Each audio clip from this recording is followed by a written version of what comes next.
রাধে রাধে, সকলকে জানাই শুভ সন্ধ্যা। গত সপ্তাহে শনিবার দিন বৈশাখী অমাবস্যার তিথিতে আমাদের এখানে মা কালীর পুজো হয়েছে।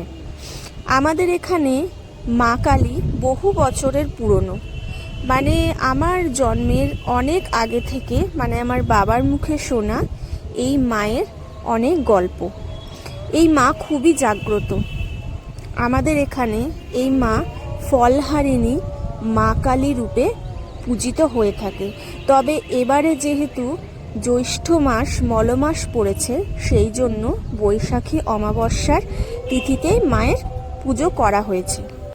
আমাদের এখানে মা আসার আগে আমাদের মনটা আনন্দে ভরে ওঠে, কারণ বছরে একবারই মাকে দেখতে পাই, আর চারিদিকটা আলোকসজ্জায় আলোকিত হয়ে ওঠে।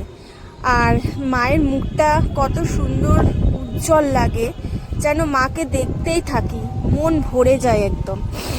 মায়ের কাছে কেউ কিছু চেয়ে যে পায়নি তা একদমই নয়, মা সবার শূন্য জায়গা পূর্ণ করে দিয়েছে। মায়ের উজ্জ্বল মুখের ছটায় চারিদিকটা আনন্দে মুখরিত হয়ে ওঠে। এই বছরে একটা দিন আমরা পাড়ার সকলে মিলে খুব আনন্দ করি।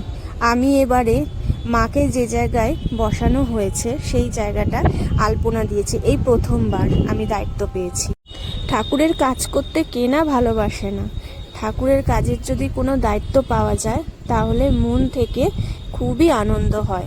পুজোর পরের 3 দিন মাকে রাখা হয়েছিল। এখানে সবাই মিলে প্রতিযোগিতা করেছিল, তারপর বাচ্চারা বড়রা সবাই পার্টিসিপেট করেছিল সেই প্রতিযোগিতায়, আর সবাই মিলে খুব আনন্দ করেছে। গতকাল মায়ের বিসর্জন ছিল। দুঃখের সাথে চোখের জলে মাকে বিদায় জানানো হয়েছে। আমি যখন মাকে প্রণাম করতে গিয়েছিলাম, এক মুহূর্তের জন্যে আমার মায়ের মুখটা দেখে মনে হয়েছিল মা যেন কাঁদছে। মায়ের মুখটা কাঁদো কাঁদো হয়ে গিয়েছিল।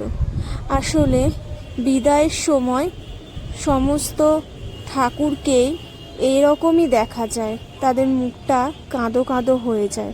আসলে মারও ইচ্ছা করছিল না আমাদেরকে ছেড়ে যেতে, কিন্তু মা কি সত্যি আমাদেরকে ছেড়ে চলে যান? একদমই না। মা যে আমাদের অন্তরে রয়েছেন, মা প্রতিটি ক্ষণে প্রতিটি জায়গায় রয়েছেন, তিনি সর্বত্র বিরাজমান।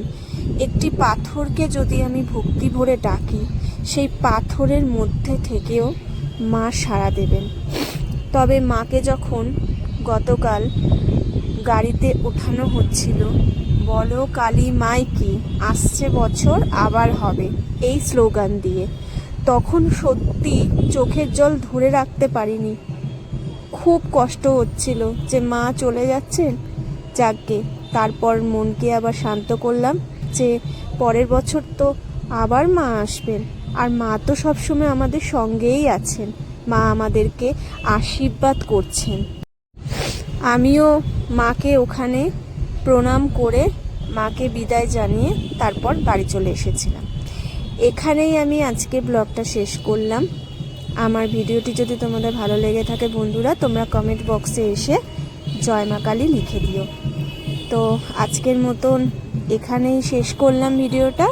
তোমরা সকলে সুস্থ থেকো, ভালো থেকো। রাধে রাধে।